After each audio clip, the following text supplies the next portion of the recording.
On a crisp autumn evening in Manhattan, the city pulsed with its usual rhythm.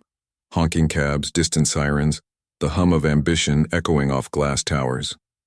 High above it all, on the 52nd floor of a sleek midtown skyscraper, golden light spilled from floor-to-ceiling windows of a penthouse that cost more than most people would earn in 10 lifetimes. Inside, crystal chandeliers shimmered, champagne flutes clinked, and laughter floated like perfume through rooms filled with art worth more than houses. It was the kind of party where everyone knew exactly how much everything cost, including each other's reputations.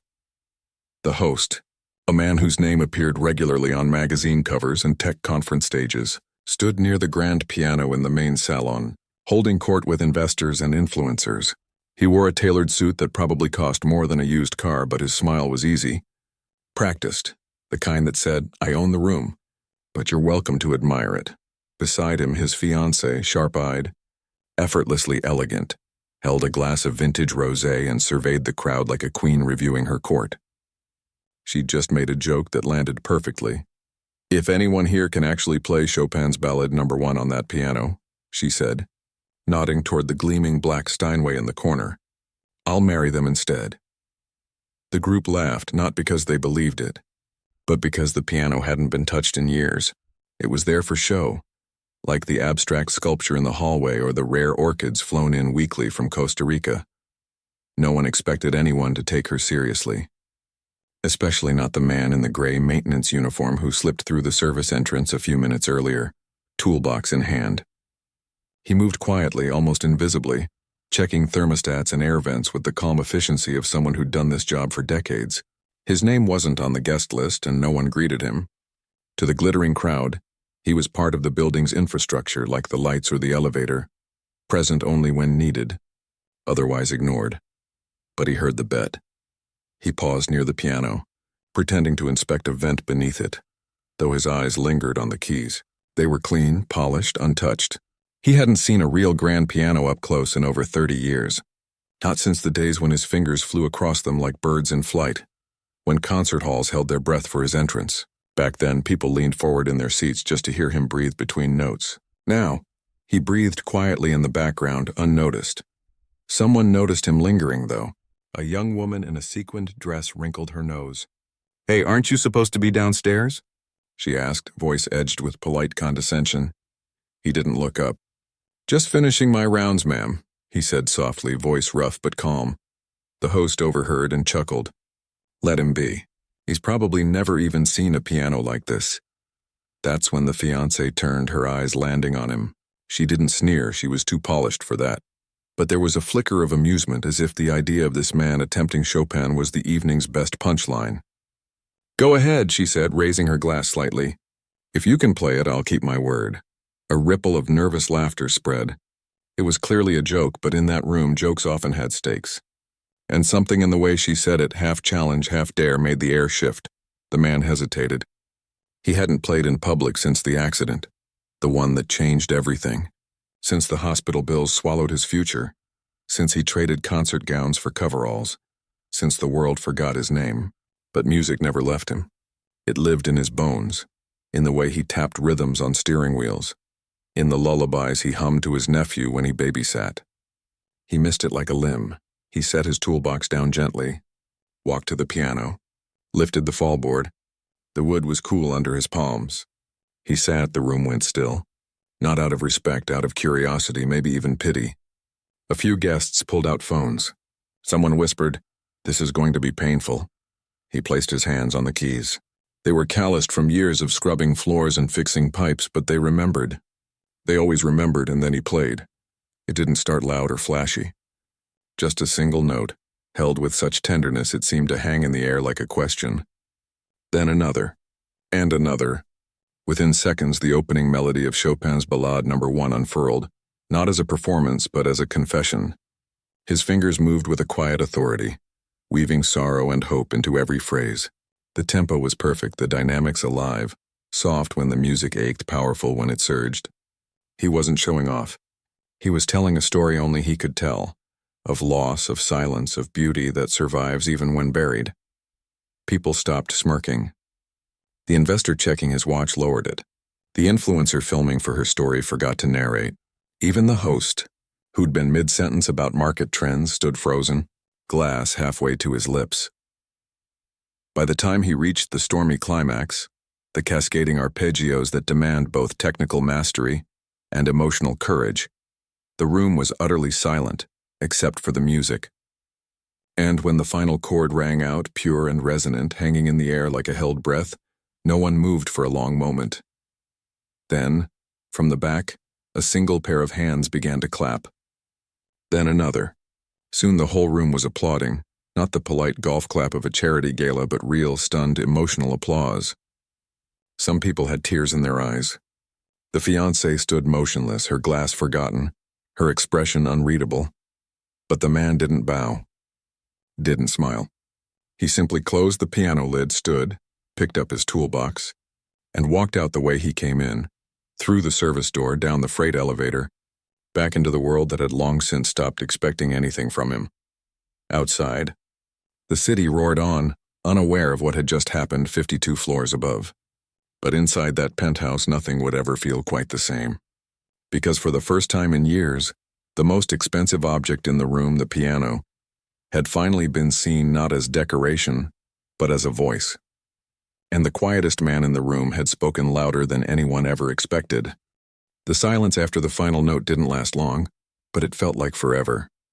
In that suspended moment, something shifted in the room. It wasn't just the music. It was the way the air changed, how people stood a little straighter, how even the clinking of ice in glasses seemed too loud. No one knew what to say. The man in the gray uniform had already turned away, walking calmly toward the service door as if he'd just fixed a leaky faucet, not shattered every assumption in the room. But the spell he left behind wouldn't break so easily. At first, the guests tried to laugh it off. Must have been a fluke, someone muttered. Maybe he used to be a teacher or something. But the truth was written on their faces. Wide eyes, slack jaws, the kind of stunned quiet that only comes when you've witnessed something real. Not staged, not polished for social media. Just raw, unfiltered talent rising from a place no one expected. One guest, a teenager visiting with her aunt, had filmed the whole thing on her phone without thinking. She didn't plan to post it. She just couldn't believe what she was seeing. Later that night, curled up in bed, she watched it again. Then again. By morning, she'd shared it with a friend. That friend sent it to a group chat. By noon, the clip had jumped from private messages to a local music forum. By evening, it was everywhere. The video didn't have a title at first, just shaky footage slightly out of focus with muffled audio. But you could still hear it. The depth of each note, the way the melody swelled like a heartbeat. And you could see him, shoulders slightly hunched, face calm, eyes fixed on the keys like they were the only thing in the world that mattered. No grand gestures, no showy bows. Just a man playing like his life depended on it. People started asking, who was he? Where did he come from? Why was he wearing a janitor's uniform at a Billionaire's party? The host of the party, still reeling, tried to downplay it at first. He's part of the building staff, he told reporters who called. Nice guy. Didn't know he played. But even he couldn't ignore the buzz. His social media exploded. Some praised him for giving the man a chance. Others accused him of exploiting the moment. Most just wanted to know more about the pianist. Meanwhile, the man himself had no idea any of this was happening. He'd gone home to his small apartment in the Bronx, made a simple dinner of beans and rice, and sat by the window listening to the distant wail of sirens. He'd played that piece once a year, every year on the anniversary of his brother's accident. It was his way of remembering, of saying, I'm still here, and I haven't forgotten you. He never imagined anyone would hear it, especially not in a room full of strangers who saw him as invisible. But now, the world was looking. A local news station tracked him down through the building management. They showed up at his door with cameras and microphones. He opened it just a crack, wary. I don't want trouble, he said. No trouble, the reporter assured him gently. We just want to understand. That performance, it moved a lot of people. He hesitated. Then slowly he let them in, not for fame, but because maybe, just maybe, someone would finally understand why music mattered so much to him. Over weak tea in his tidy living room, he spoke softly about his past. Not in grand terms, not with drama, but with the quiet ache of someone who'd carried a heavy truth for decades. He'd studied at one of the top music schools in the country. Teachers called him a once-in-a-generation talent.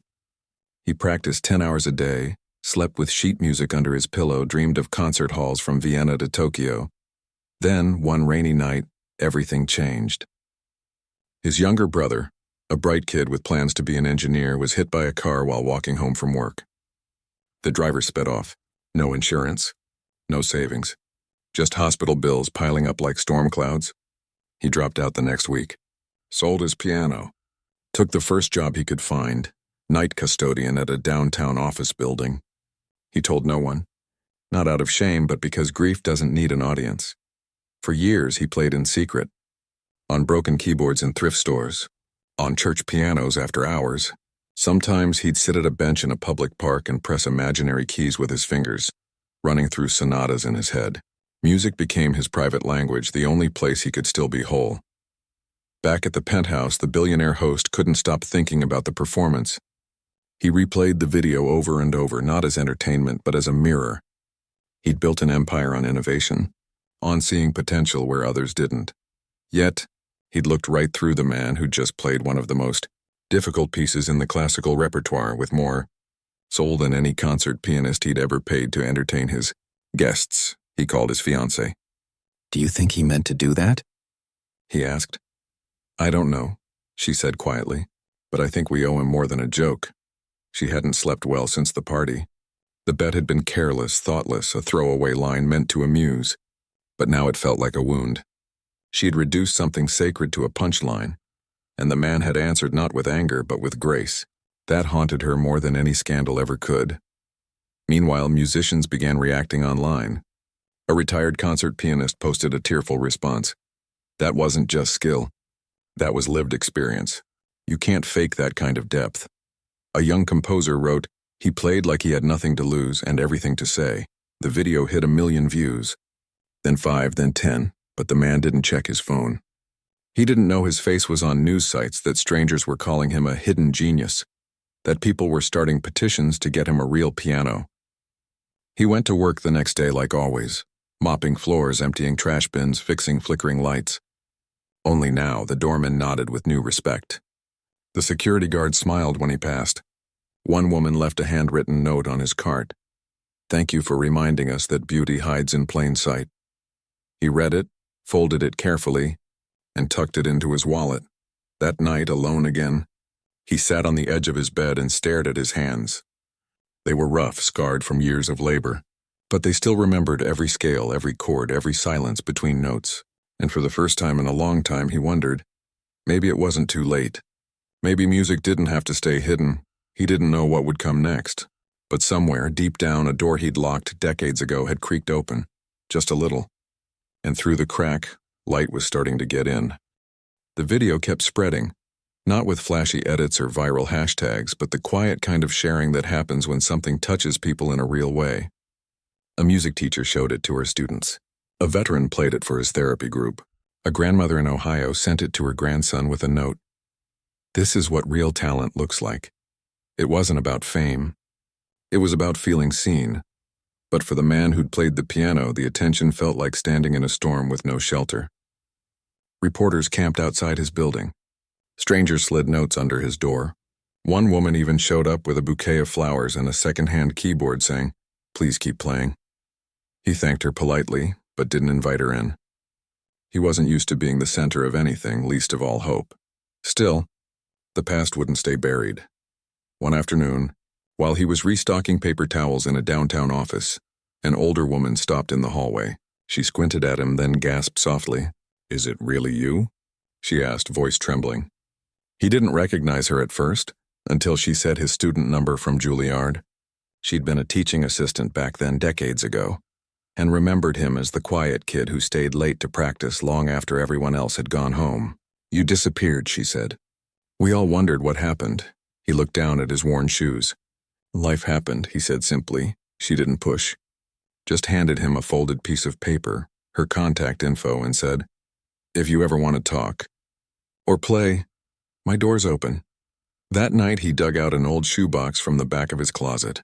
Inside were yellowed programs from student recitals, a cracked metronome, and a single black and white photo of him and his brother, arms slung over each other's shoulders. grinning like the future was guaranteed. He traced the edge of the photo with his thumb. His brother had loved music too, not to play, but to listen. He'd sit on the floor of their tiny apartment, eyes closed, while his older brother practiced. "You make the piano talk," he used to say. After the accident, the silence was unbearable. Not just the absence of his brother's laugh, but the absence of music itself. For months, he couldn't even look at a piano without feeling like he was betraying him. Like joy was a luxury he no longer deserved. So he buried it. Buried the dream, the training, the name people once whispered with awe. Became someone else entirely, reliable, invisible, safe. But that night in the penthouse, something broke open. Not loudly, not dramatically, just a crack in the dam he'd built around his heart. And now memories were leaking through. He started dreaming in melodies again, waking up with phrases from Beethoven or Rachmaninoff humming in his mind. He'd catch himself tapping rhythms on the steering wheel, on grocery bags, on his knee during the bus ride to work. The music was coming back, not as a ghost, but as a companion. Then came the call. Not from a news station or a talent scout, but from someone who remembered him before the world forgot. A former professor, now retired, living upstate, had seen the video. At first, he didn't believe it was the same student, but then he heard the phrasing in the left hand, the way the melody breathed. It was unmistakable. He left a voicemail, voice thick with emotion. "If you're willing, I'd be honored to hear you play again." No audience, no pressure, just two old friends and a piano. The man listened to the message 3 times, then he called back. They met a week later in a sunlit living room filled with books and the faint scent of pipe tobacco. In the corner sat a well-loved upright piano, its wood scratched but warm. The professor didn't say much, just poured 2 cups of tea, sat in a worn armchair and nodded toward the bench. He hesitated only a moment before sitting down. His fingers hovered over the keys, then landed softly, like they'd been waiting for this moment their whole life. He didn't play Chopin this time. He played something simpler, something he'd written himself years ago, never shown to anyone. It was full of pauses and questions, of grief and small moments of light. When he finished, the room was quiet except for the ticking of a grandfather clock. The professor wiped his eyes. "You never lost it," he said. "You just carried it differently. That visit changed something. Not overnight, but steadily, like a river carving a new path." He started saying yes to small things.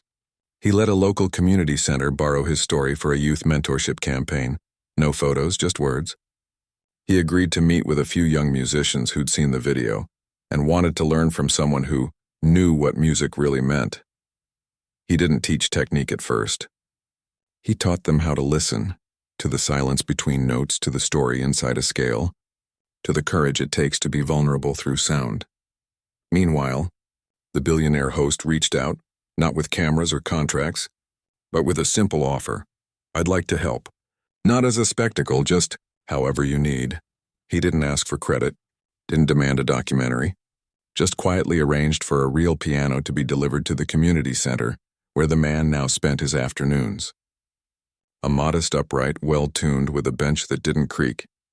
The first time he played it in front of the kids, they sat cross-legged on the floor, wide-eyed. One boy asked, "Did you really play for rich people in a fancy building?" He smiled faintly. "I played because I needed to remember who I was." And in that room, far from penthouse glitter, far from viral fame, he began to remember.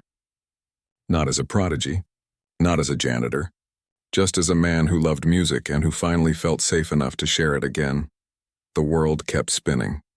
The video views plateaued, new trends took over the internet. But in that quiet corner of the city, something lasting was growing, not built on clicks or headlines, but on the simple act of showing up, opening your heart, and letting someone else hear the truth in your hands. The piano in the community center became more than an instrument. It became a kind of quiet promise.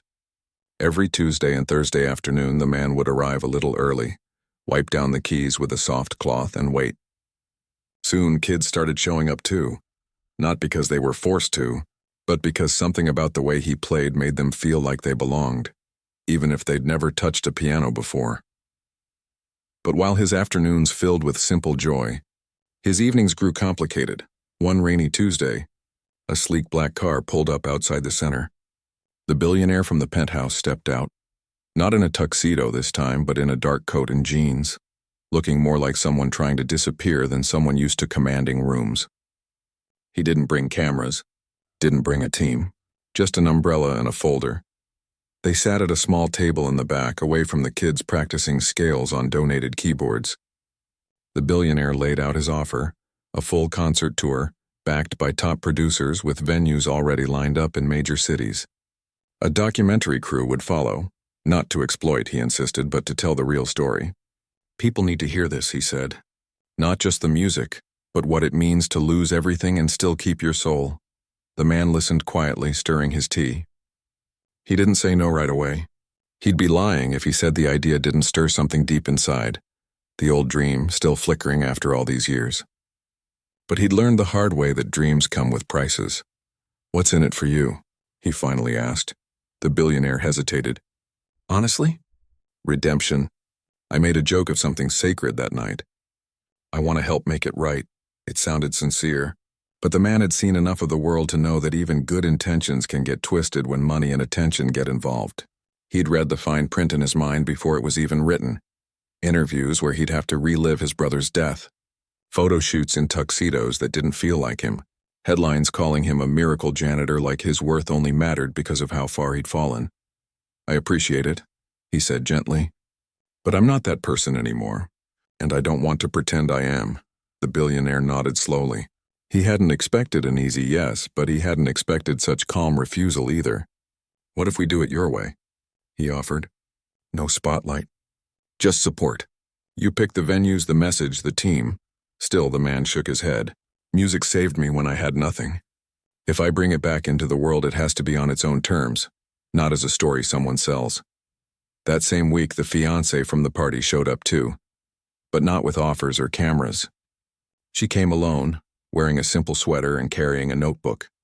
She sat in the back during one of his sessions, watching how he guided a shy girl through her first piece, how he never raised his voice, how he smiled when she hit a wrong note and said, "That's how you learn, by getting lost first."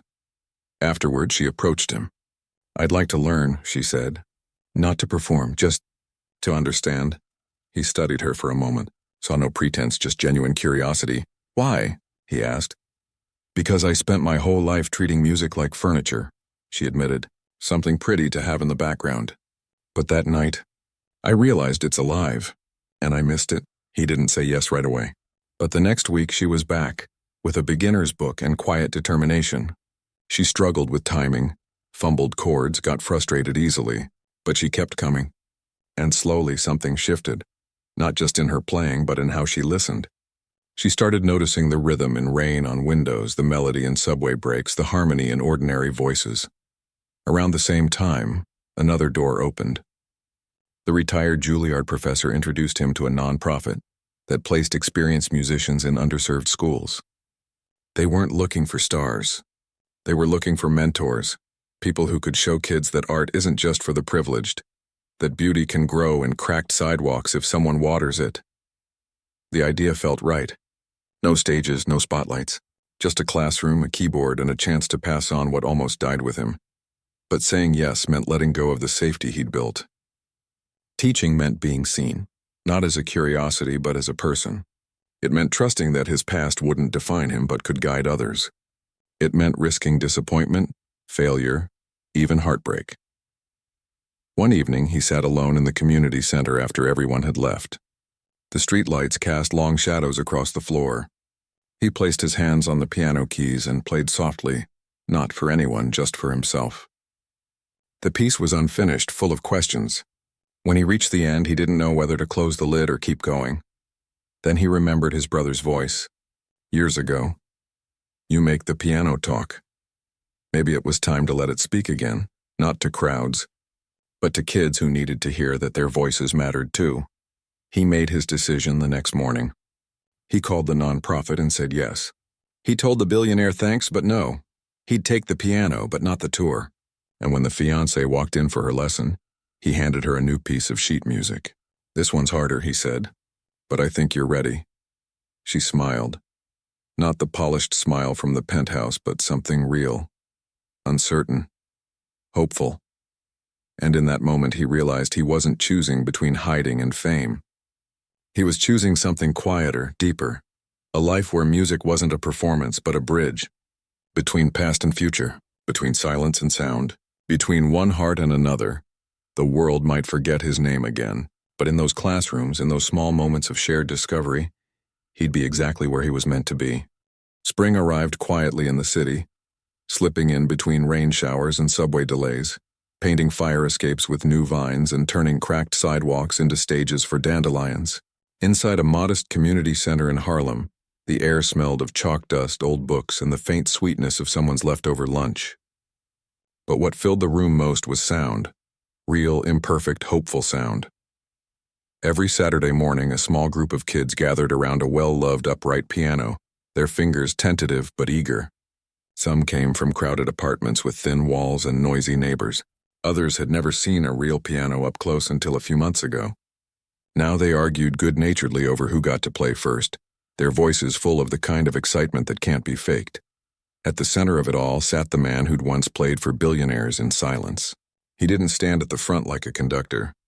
He sat among them, sometimes on a folding chair, sometimes on the floor, listening more than he spoke. He didn't wear a suit or a title, just a soft sweater, worn shoes, and the quiet patience of someone who knew how long it takes for a seed to grow. One girl, 12 years old, with braids and a habit of chewing her pencil, had been especially shy at first. She'd sit in the back, arms crossed, watching everyone else play. "I'm not smart enough for this," she'd muttered the first day. "It's too fancy," he didn't argue. Just handed her a simple melody the next week, 3 notes, repeated, then expanded. "Try it," he said.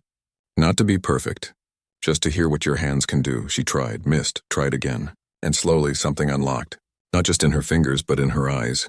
She started staying late, practicing when no one was watching. She'd hum the pieces on the bus home, tap rhythms on her lunch tray. Music became her secret language, one that didn't care about grades or what anyone thought of her. Months passed.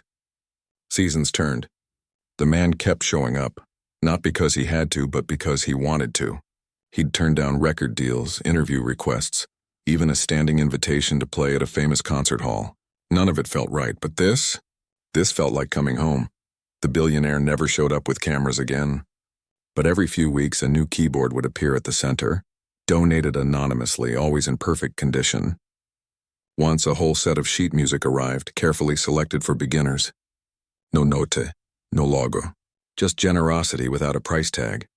The woman from the penthouse kept coming too. She wasn't a student anymore, more like a fellow traveler. She'd bring coffee, help organize sheet music, sometimes sit in the corner and play simple pieces while the kids worked. She'd stopped caring about how she sounded. Now she cared about how it felt, to lose yourself in a phrase, to find peace in a pause, to create something that didn't need to be perfect to be true. Then came the recital. It wasn't held in a grand hall with velvet seats and spotlights. It was in the center's multi-purpose room with folding chairs, a slightly wobbly mic, and a banner hand-painted by the kids. Our music, our voices. Parents filled the seats, some in work uniforms, some in Sunday best, all leaning forward with proud, nervous smiles. One by one, the students played. A boy who'd once been too restless to sit still now performed a gentle minuet with surprising focus. A teenager who barely spoke in class played a blues piece he'd written himself, full of raw feeling. And then, near the end, the 12-year-old with the braids walked to the piano. She'd chosen Chopin's Ballet No. 1, not the whole thing, of course, but a simplified version her teacher had carefully arranged just for her. It was still challenging, still full of emotion. As she sat down, her hands trembled slightly. She took a breath, just like she'd been taught, and began. It wasn't flawless. A few missed notes, a tempo that wavered. But none of that mattered. Because what filled the room wasn't perfection. It was courage. It was the sound of a child who'd been told she didn't belong, now claiming her place in the music. Her eyes stayed on the keys, but her heart was wide open. When she finished, the room didn't erupt in polite applause. It rose, parents, teachers, even the security guard who'd peeked in from the hallway.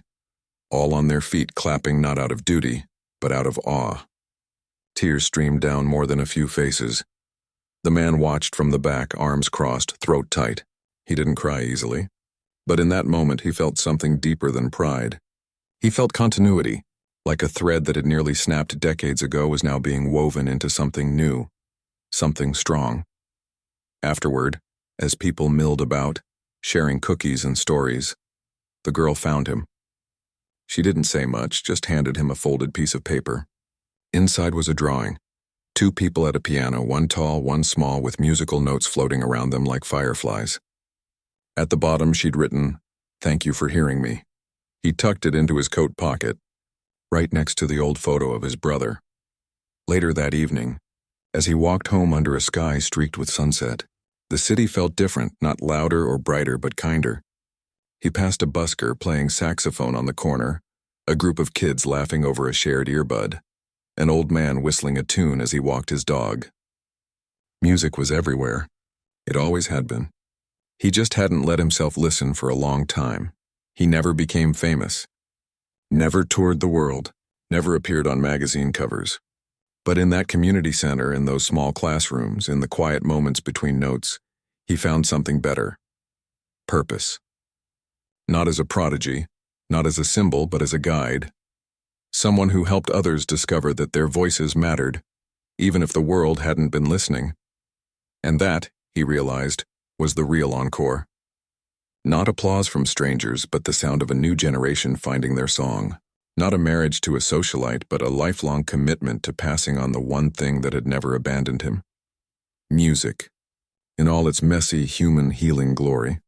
Back in his apartment that night, he sat by the window, the city humming below. He didn't need a grand piano. Didn't need a spotlight. He just needed to know that somewhere, a child was pressing a key for the first time, and feeling for the first time like they belonged.